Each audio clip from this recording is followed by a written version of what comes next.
Welcome to the Salmon Runs YouTube. Enjoy the video. In this video, I will explain how to fix chlorine lock.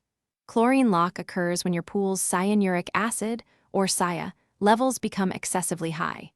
This high CYA binds to the free chlorine, essentially preventing it from doing its job of sanitizing your pool water.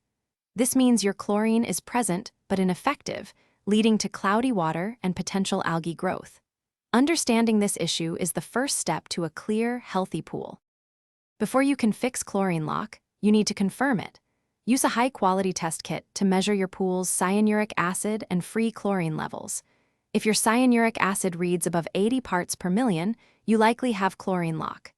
It's also wise to check your pH and alkalinity, as these play a crucial role in overall water balance and chlorine efficiency.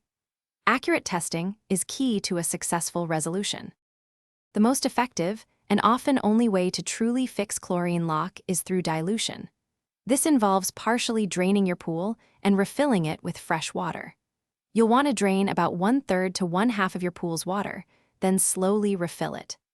This simple yet crucial step effectively reduces the high concentration of cyanuric acid, allowing your chlorine to become active and sanitize your pool once more.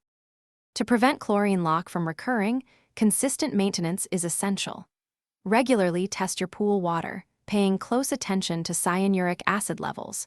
Try to avoid using stabilized chlorine products exclusively, as these contribute to CYA buildup. Instead, consider unstabilized chlorine options when appropriate.